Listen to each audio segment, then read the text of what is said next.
Falyanzuril insanu Nah, ini ila mirip-mirip sebenarnya. ta'ami. Mirip-mirip Ya. sebenarnya. Kita Ya. lanjutin aja lah, Tat. Maka perhatikanlah manusia kepada makanannya. Karena kalau dia tidak memperhatikan makanannya, maka sebenarnya dia akan membuat kerusakan yang banyak pada diri dia. Betul. Itu Al-Quran ya. Al-Quran. Ini udah Al-Quran semua. Terus kita lanjutin lagi. Ternyata ketika pada orang kita diminta karena ada makanan dan minum ini, kalau berlebihan dia jadi sakit, maka kita butuh obat. Ya. Nah, ternyata Rasulullah SAW itu ngajarin kita supaya gimana kamu mencari sebuah pengobatan yang baik gitu. Ya. Ternyata Rasul udah ngasih tahu juga kepada kita, terapi pengobatan cuma ada 3 cara kata Rasul. Ya. Ada syarbati samal, syarbati asal. Ya, asal. Terus kata Rasul au syartatil mihjam. Ya. Atau kai. Atau kai. Kai binar. Kata Rasul ada 3 nih, minum madu, bekam, dan kai. Tapi Rasul tidak memperbolehkan umatnya itu untuk melakukan kai. Ya. Tapi ini nggak sampai ke haram ya, Tat. Ya. Tapi Rasul kayak ini pokoknya gue nggak bolehin. Tapi kalau lanjutin ya sudah jalan aja gitu. Kai itu ditempelin besi, Tat. Ya. Jadi kayak panas kuda, dong. kayak kuda bener, Tat. Jadi dulu mungkin nggak ada alat buat ini ya. Wah, aku tau kayak film-film zaman dulu Iya koboi-koboi itu. betul. Terus gitu tuh bener ditempelin gitu besi panas ya gitu. Nah itu nggak dibolehin. Kalau aku mati. Itu aku mendingan sobek aja deh. Iya, nggak usah dibenerin. Tapi ya kalau sudah sobek gimana? Orang harus dilumerin dijahit, kan? Iya dijahit. betul. Terus. Nah di sini ternyata Nabi ngasih tahu bahwa ada pengobatan ada 3.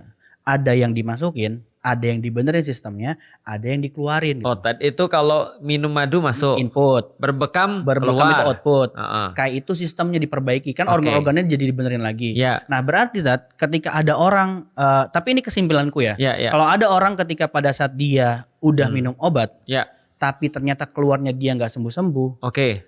Ya kan ya. Ada orang yang ketika gue udah dibekam tapi kok gue tetap sakit ya. Itu berarti bukan karena input atau outputnya, karena sistemnya. Oh berarti kalau aku tadi dibekam terus demam gitu ya? Iya, itu bisa jadi badannya yang bermasalah. Atau gitu. orang bekamnya bermasalah. Atau betul, atau alat-alatnya yang dipakai nggak steril dan sebagainya. Berarti yang mau aku bilang kalau misalnya ada orang yang dibilang aku udah minum obat dan sebagainya tapi kok aku nggak sembuh-sembuh, bisa jadi kamu harus memperbaiki sistem.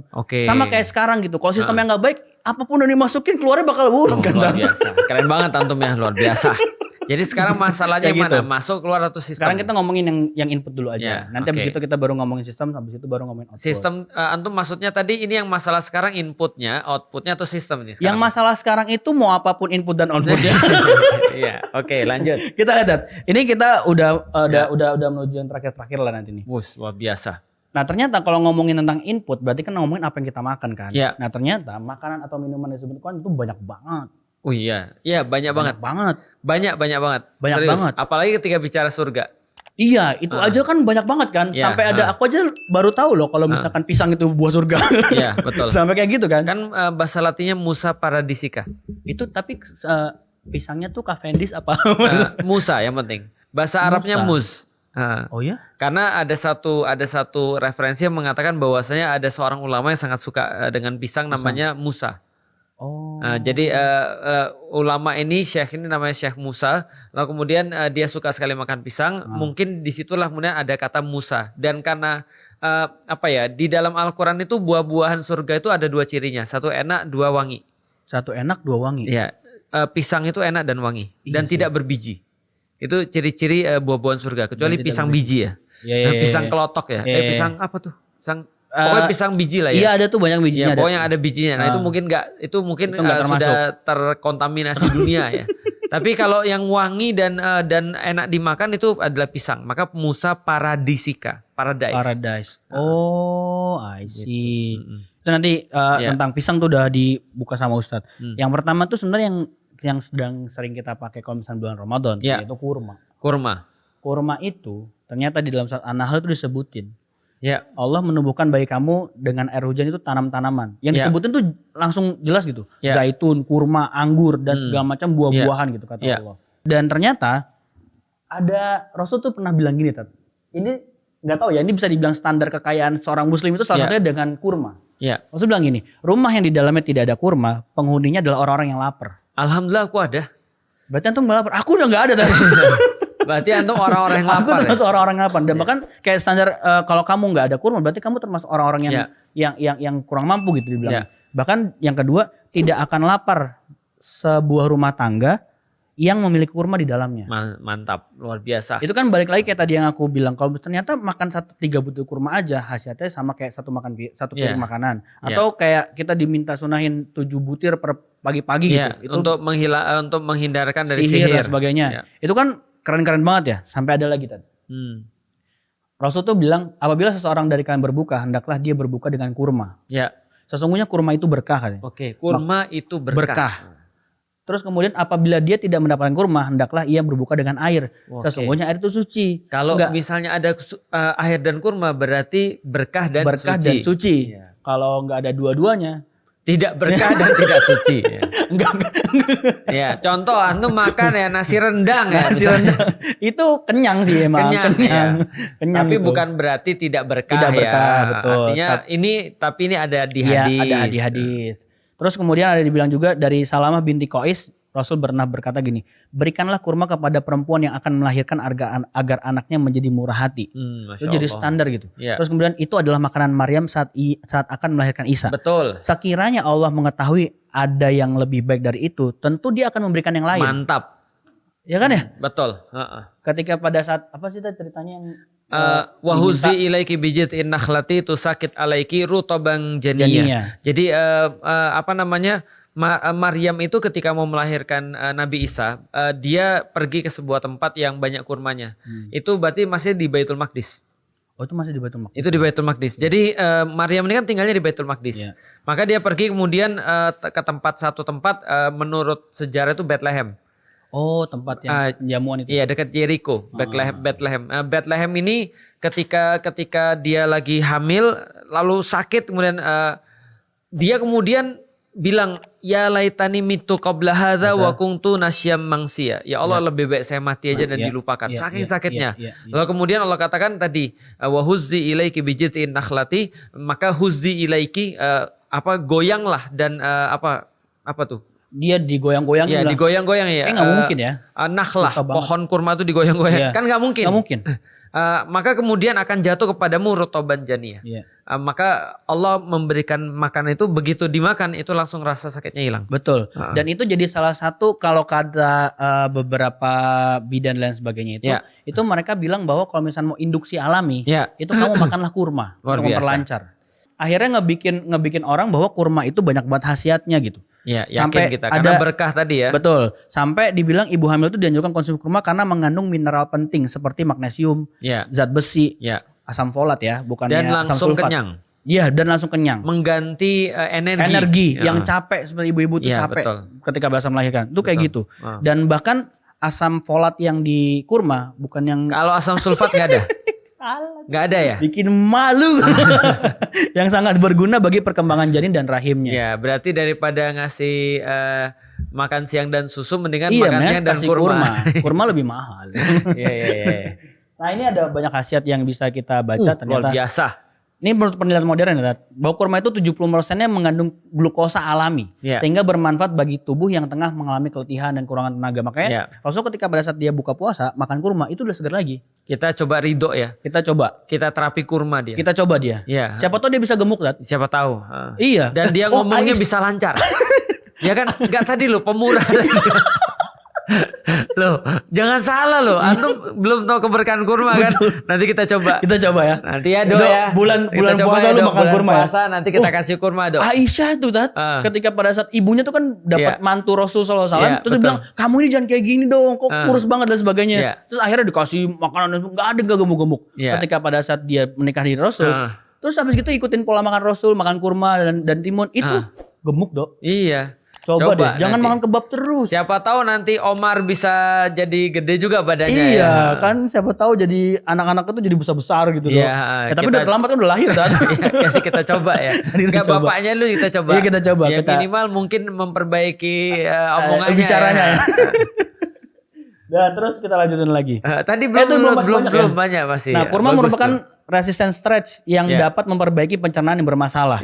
Dan bahkan kurma juga mengandung serat tinggi sehingga sangat baik untuk penderita gangguan pencernaan. Oh iya benar. Jadi buat relaksasi perut yang tadi aku bilang, yang ternyata dia ada secara penelitian dan sebagainya. Beberapa vitamin B kompleks terdapat pada kurma sehingga bisa digunakan untuk merelaksasi tubuh dan menghilangkan penat dan letih. Wah, berarti kurang banyak aku kurma. Harus berbuka dengan kurma nih. Kurang banyak kurma, Dad.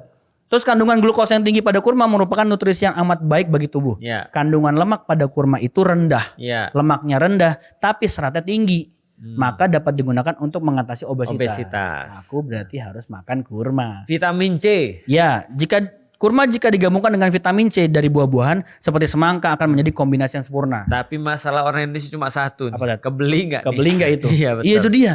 Itu dia aja masalahnya ya. Cuma kalau misalnya dia berusaha untuk mau memang sehat, kayaknya ini perlu diperjuangkan gitu. Iya betul. Karena aku juga mendengar setiap tempat tuh punya makanan-makanannya sendiri. Iya. Nah di Indonesia juga ada juga makanan yang sehat walaupun nggak sampai kayak kurma. Iya, betul. Tempe gitu kan, betul. Tahu, betul. Ya setidaknya jangan gorengan lah, please gitu kan ya. Tahu tempe digoreng.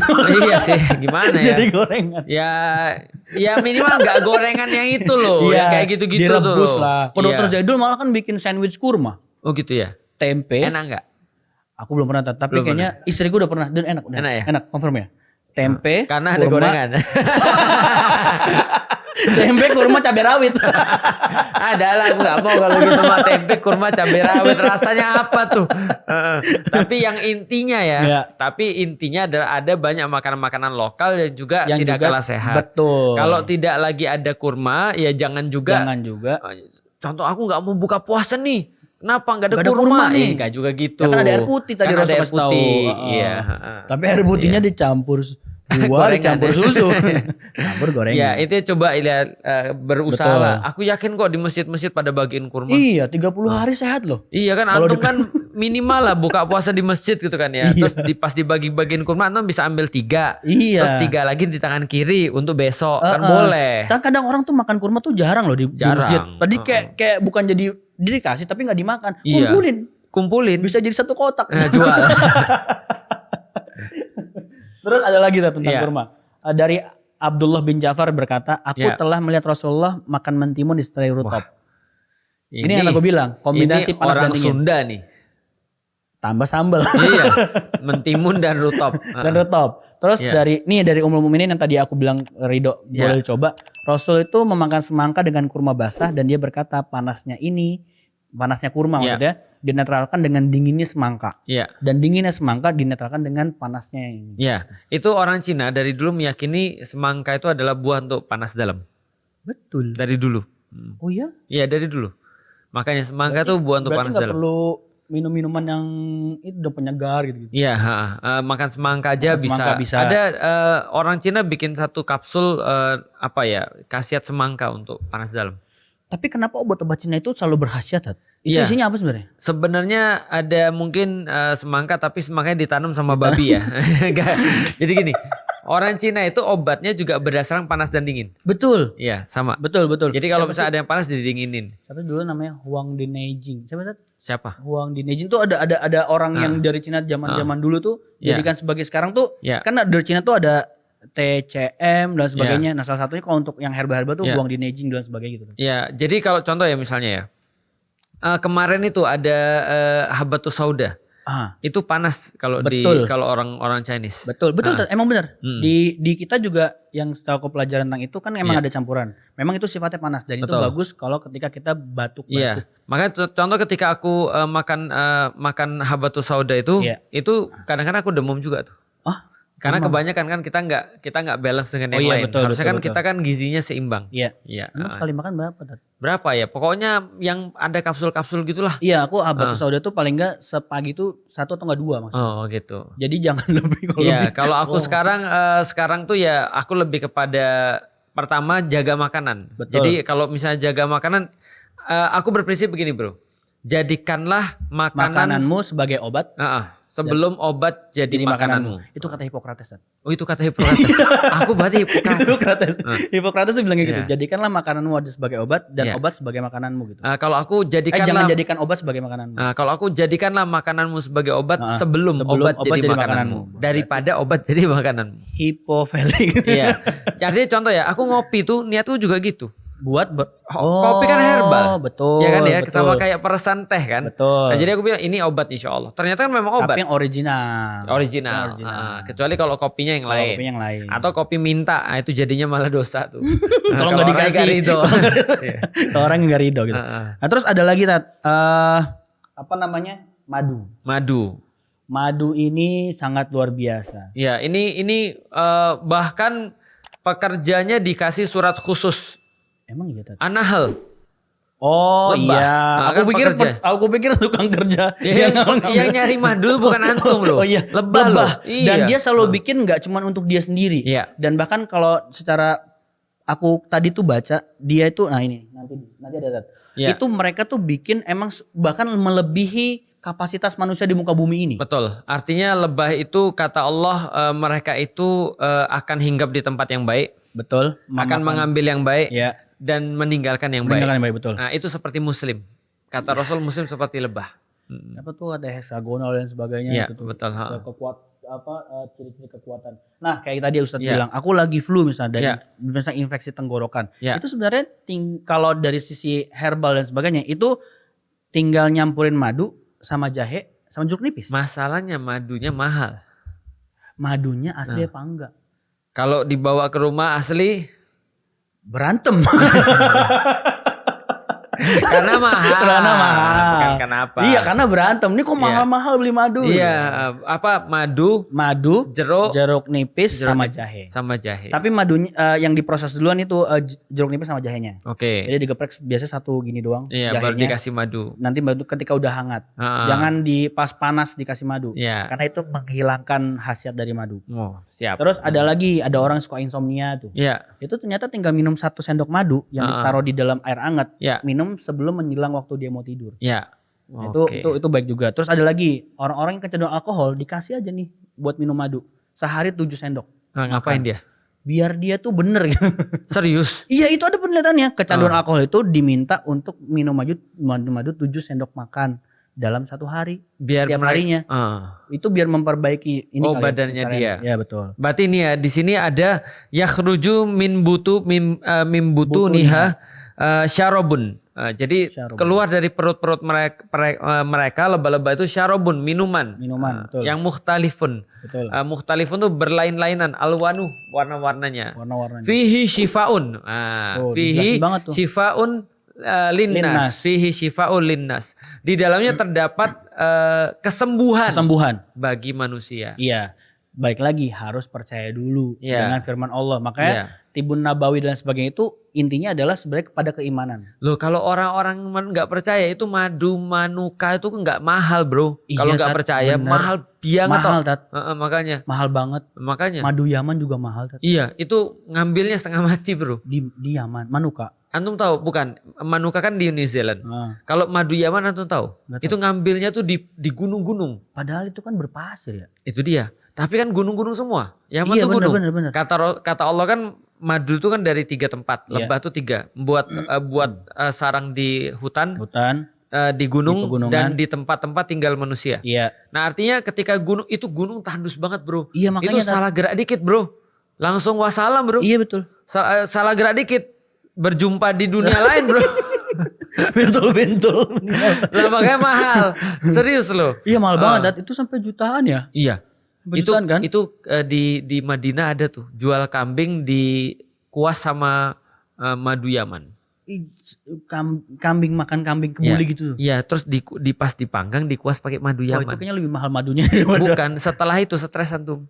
Bayarnya? Bukan. Apa, Tat? Ya antum bayangin kalau antum mampu bayar ya. Iya. Antum makan kambing sudah efeknya panas. Betul. Madu panas.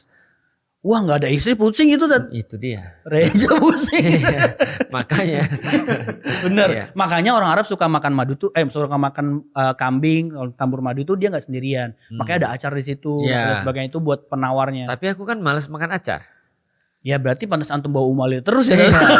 Itu dia tuh, tidak boleh ditinggalkan. Tidak boleh ditinggalkan itu. Jadi ada syifa di dalam yang keluar daripada perut lebah. Lebah, betul. Dan itu nggak cuma sekedar madunya doang. Ya. Ada bipolennya dan sebagainya itu semua bermanfaat. Karena itu mukhtalifun alwanu. Ada madu, ada bipolen, ada propolis. Propolis, betul. Ya, okay. Itu Masya Allah ya, itu madu. Dan madu mengandung glukosa dan fruktosa yang tinggi. Wah, apalagi makan kurma sama madu ya. Cakep. Panas-panas tetap itu. Jadi kurma celupin madu terus dimakan. Waduh, Asik ya. Manis banget itu. Iya. Dan sangat bermanfaat bagi orang yang kurang energi lagi, letih lagi, kekurangan darah lagi, kekurangan panas lagi. Oke. Allah tuh ngasih tahu bahwa nanti orang-orang zaman sekarang ini lemah-lemah ya. Iya, kayak aku. Aku juga. Madu juga sangat bermanfaat untuk menguatkan tubuh yang lemah dan mengisi kekurangan nutrisi. Nih, dalam konferensi tapi tidak mengisi kekurangan dalam hati ya. Betul. Karena itu nikah. Iya. Tapi jangan langsung madu. Iya. Dalam konferensi apikultur di Cina tahun 93, madu berhasil menyembuhkan banyak penyakit mulai dari katarak, wasir, masalah kulit dan sebagainya. Ya. Itu ada di penelitian itu. Dr. Saket itu dari US yang mengatakan madu itu ampuh melawan berbagai macam bakteri. Oh iya benar. Betul. Orang zaman dulu ketika perang bawa madu. Oh ya? Iya. Di zaman Rasulullah para sahabat perang bawa madu. Kalau ada luka sahabat langsung dikasih madu. Iya betul, kasih diolesin. Untuk apa desinfektan. Iya. Itu pakai madu, serius. Kalau sekarang kan alkohol ya. Aku coba. Oh ya? Aku coba luka aku olesin madu. Akhirnya langsung kering. Serius. Jadi aku nggak tahu ya karena mungkin pertama mungkin dia disinfektan, yang kedua kan dia lengket ya. Iya. Jadi cepat kering. Menutup ya. Yang ketiga mungkin nutrisi kali ya. Iya betul. Makanya orang kan sering jadiin madu sebagai masker. Iya jadi masker. Iya. Setelah itu kulitku langsung jadi glowing. Wah, tapi cuma di situ doang. Iya, cuma jadi kayak panu. Iya betul. Cuma pas di lukanya doang. Iya. Nah terus dari US itu mengatakan bahwa madu ini ampuh melawan berbagai macam bakteri. Ya, jelas. Nah, salah satunya adalah bakteri tipes. Ya. Dari hasil penelitian beliau dapat disimpulkan bahwa madu juga berfungsi sebagai antibiotik alami bagi tubuh manusia. Benar.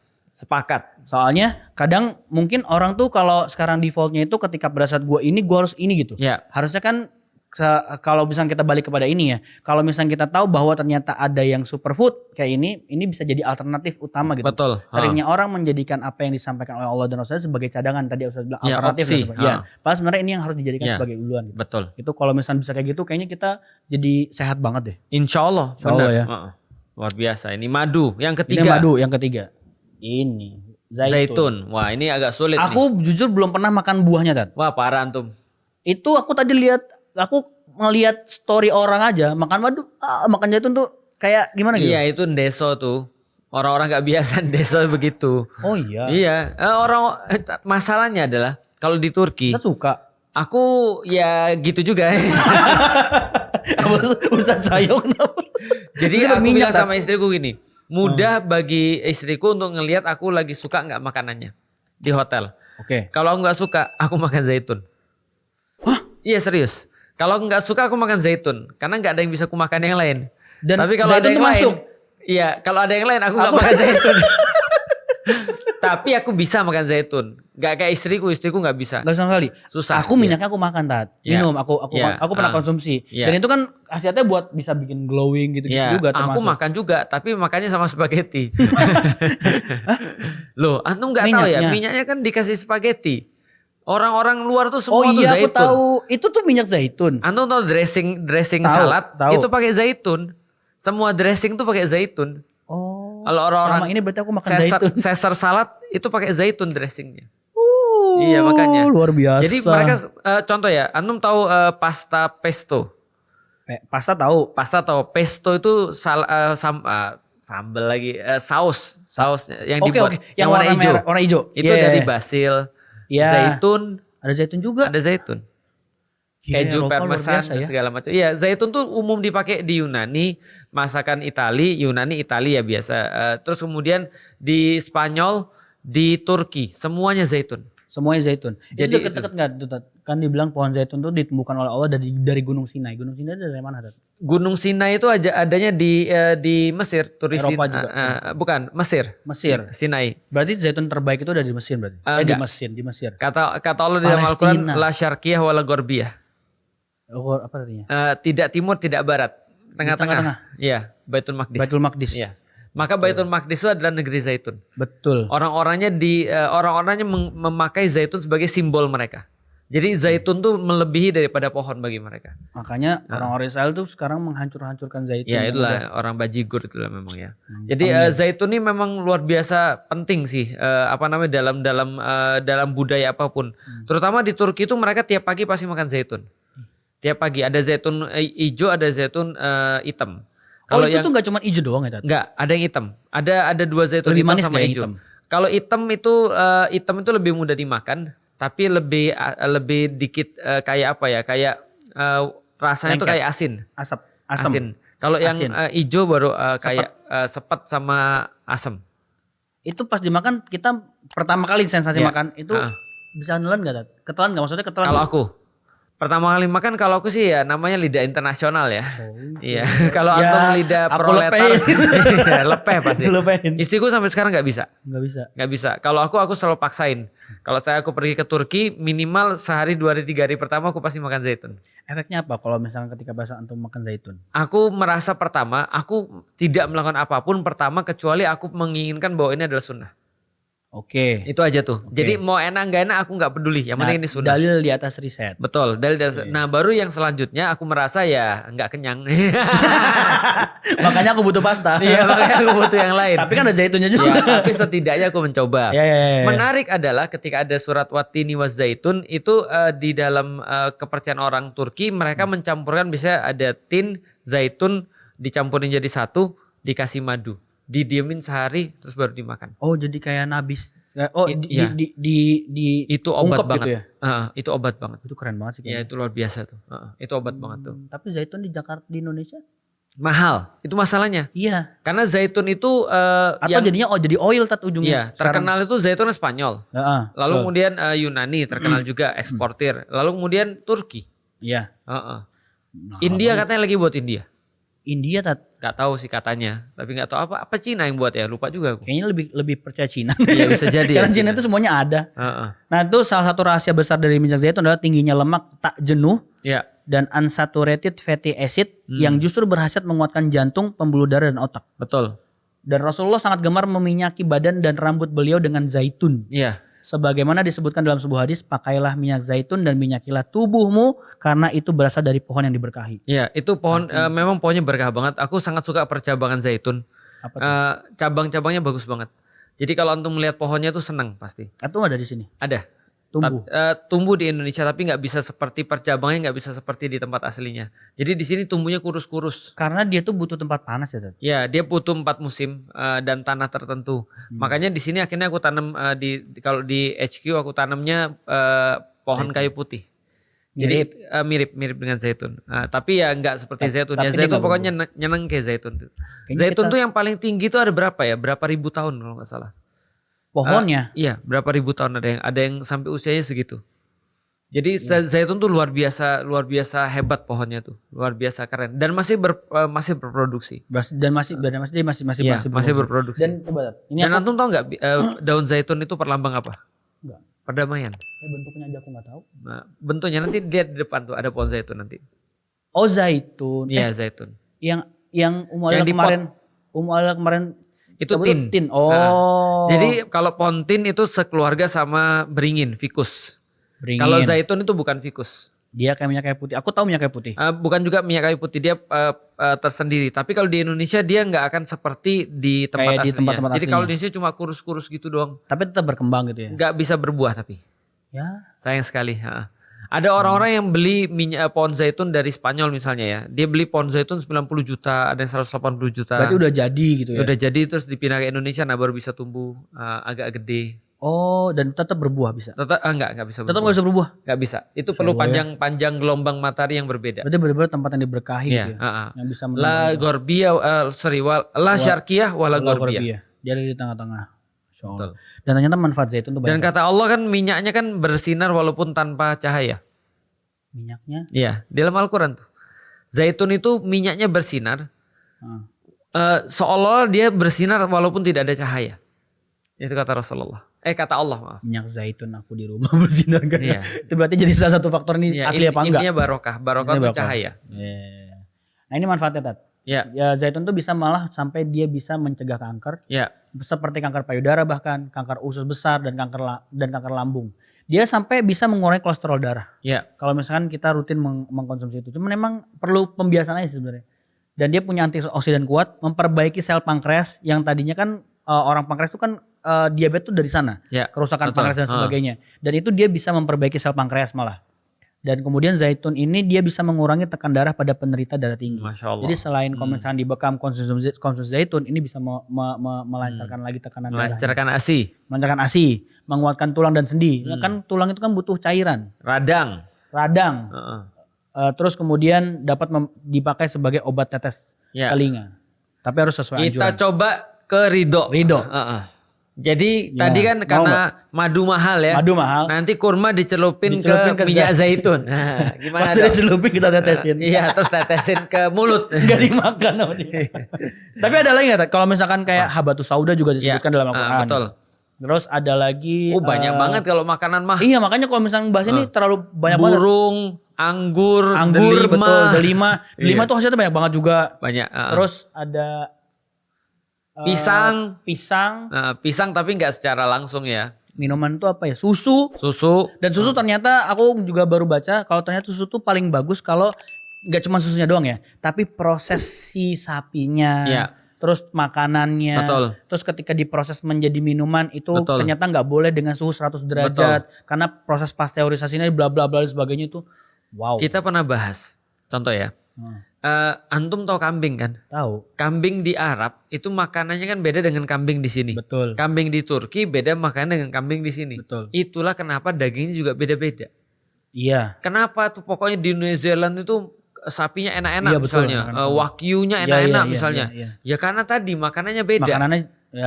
Kalau di kita makanannya kan beda juga. Ya tapi nggak ada yang salah ya. Namanya juga bumi Allah gitu maksudnya. Kayak zaitun cuma bisa tumbuh di sono. Aku pernah pergi ke Padang. Terus? Naik ke Alahan Panjang. Lalu kemudian di situ aku makan sawi doang. Enak banget. Serius, enak banget. Enggak, bukan karena lapar, serius. Beda banget, serius. Bawangnya rasanya beda, wanginya beda, dan aku baru ngerti tanah tuh memang menumbuhkan beda-beda. Serius. Contoh ya, ikan tuh orang Palembang itu kalau misalnya dia ke Jakarta, dia bawa ikannya dari Palembang. Karena di sini udah nggak ini. Karena di sini nggak akan mungkin ketemu ikan yang kayak seger-seger kayak di Palembang. Contoh lagi ya, antum tahu ikan lais nggak? Tahu. Ikan sungai. Tahu. Itu kalau ikan lais zaman sekarang nggak ada yang seenak dulu. Wah, nggak tahu referensi. Karena ikan yang sekarang kan dipelihara, patin. Iya betul, patin. Itu juga artinya dipengaruhi tempat hidup. Jadi tempat tertentu dengan khasiat tertentu. Artinya kalau contoh ya, aku bayangin gini, kalau ada zaitun yang tumbuh di Baitul Maqdis ya. Terus kita dapat ya, itu bukan hanya kita dapat zaitunnya, tapi keberkahan tanah itu. Itu sebenarnya. Luar biasa. Sudahlah, aku sudah kehabisan materi. Susu juga sama tuh. Susu betul. Iya. Susu juga sama. Iya, makanya kalau kita minum susunya di susu unta atau susu kambingnya di Saudi, bukan di Saudi, di Jazirah, di Hijaz, itu beda berkahnya. Antum pernah minum susu unta? Pernah. Tipis, Tipis. Aku makan untanya malah. Aku pernah makan untanya. Itu harus wudhu lagi tuh kalau antum makan. Kalau makan unta harus wudhu. Itu ada hadisnya. Itu sama kayak makan durian harus wudhu lagi. Enggak, durian enggak harus wudhu lagi. Durian harus wudhu. Rasul emang pernah makan durian. Wah, ini siapa yang ngasih tahu? Enggak sih? Karena itu udah bau, dan harus unta aja. Hadisnya cuma unta. Unta. Kalau yang lain itu sikat gigi bukan wudhu. Contoh nih, antum makan bawang itu harus sikat gigi. Iya, karena di zaman Rasulullah bawang tuh udah keras banget. Iya, betul. Aku pikir bawang aja keras. Andaikan ya Rasul itu pernah nyium bau apa tuh? Ya apa tuh? Apa makanan orang Padang tuh? Apa tadi? Bukan yang bau banget tuh. Bukan. Jengkol. Itu orang Padang sih. Aku kasih tau ya. Tapi emang jengkol enak di Padang aku akuin. Aku kan ketika pergi ke Padang ya, aku dikasih tahu bapakku. Bapakku bilang ini bukan etnis ya, bukan ya. Iya. Ini cuma cerita aja. Iya. Bapakku bilang gini, di Padang itu salah satu ciri khasnya adalah semua WC-nya tuh bau jengkol. Aku nggak percaya aku. Terbukti, langsung pusing kepala aku serius. Karena aku kan gak suka jengkol ya. Aku berhenti di SPBU manapun bro, bau jengkol serius. Aku nggak bohong serius. Tapi fun fact, aku sebagai orang Padang, aku gak suka jengkol. Karena salaman dulu. Efeknya efeknya tuh ganggu orang. Iya memang. Nah makanya artinya itu baru dikiaskan dengan orang makan jengkol, sikat gigi. Kalau masih bau jangan pergi jamaah. Karena di zaman Rasul bau bawang aja sangat mengganggu orang jamaah. Tapi memang bawangnya sono lebih tajam. Nembak bener Tat. Iya memang. Bener. kan udah aku bilang beda-beda tempat beda-beda rasa. Hasilnya. Gitu. Artinya ya kalau yang berbau jangan deket-deket orang. Tapi kalau durian belum tentu. Durian itu adalah bau yang sangat mengganggu bagi orang barat, tapi bagi orang kita tuh wangi. Itu enak. Tapi Riza kabur loh Tat. Iya, apalagi kalau wangi duriannya biasa kan masih oke ya. Tapi kalau sudah dimakan tuh dia gitu. Nah itu memang kemana-mana itu. Itu bukan hanya kemana-mana, dari perut. Rasanya tuh udah kayak bercampur apa gitu. Tapi itu jadi enak ya. Wah. Kita enak, yang lain. Ya intinya jaga-jaga lah kalau mau makan ya. Tapi kalau yang berwudu itu khusus unta. Ustadz ada lagi satu. Terakhir ya Tat. Ada makanan yang dikasih tahu Rasul bahwa ini adalah makanan untuk supaya orang-orang yang suka sedih makan ini. Itu namanya talbinah. Ya, betul. Talbinah itu bubur talbinah. Bubur talbinah itu ternyata dia bisa menguatkan ginjal. Ya. Karena kalau ginjal orang bermasalah, dia pasti akan sering banget bermasalah badannya dan ciri orang yang suka sedih. Ya, dan aku pernah lihat ada bahasan tentang makanan-makanan kesukaan Rasulullah. Itu banyak sekali. Banyak banget. Salah satunya adalah yang warna oranye itu apa tuh? Halloween tuh apa Halloween? Labu kuning. Labu itu kesukaan Rasulullah. Terus tadi bubur. Terus kemudian Rasul suka paha kambing sebelah kanan. Iya. Bukan campuran paha kambing, terus campuran kurma, terus susu sama dihaluskan, terus dimakan. Nabis ya. Jadi banyak sekali makanan-makanan kesukaan Rasul. Dan kalau yang Rasul suka itu pasti sehat. Karena manusia tersehat di atas muka bumi adalah Rasulullah. Itu adalah yang harus kita yakini. Iya. Rasul nggak pernah sakit loh. Iya, kecuali pas diracun. Iya, kecuali pas diracun. Dan Rasulullah beraktivitasnya luar biasa. Iya betul, sepakat aku. Dan akhirnya sahabat ketika ngikutin Rasul jadinya juga sehat. Jadi juga sehat. Lah kita gorengan. Jauh dari Rasul. Sangat jauh dari akhlak Rasulullah ya kalau kata Romi ya. Betul, tapi semoga yang coba kita bahas tadi itu bisa jadi input kita memperbaiki. Artinya walaupun kita belum tentu bisa begitu, tapi minimal kita tahu dulu. Setidaknya kalau kita tahu kita bisa untuk mulai. Kayak aku misalnya aku belum bisa makan zaitun seperti orang Turki, tapi aku memulai untuk makan zaitun kalau ada. Kalau nggak ada aku makan yang sehat yang ada di tempatku. Seperti tahu, tempe dan segala macamnya gitu ya. Maksimalkan ya. Semoga ini bisa jadi baru input nih ya. Baru input. Oh, nanti kita bahas lagi yang lainnya sistem tentang dan proses dan sistem dan output. Oke, berarti intinya adalah kalau kita orang muslim kita holistik. Kalau orang barat mikirnya adalah kalau ada masalah ini pasti dikasih makan. Iya, betul. Contoh langsung pusing lu ya, aspirin. Padahal dia lagi pusing mikir anaknya bandel. Gitu kan ya, kayak gitu-gitu. Orang misalnya demam, bukan demam. Orang misalnya dia sakit kepala, itu kan sebenarnya nggak harus langsung itu. Dikasih aspirin. Iya, padahal dia pinjol.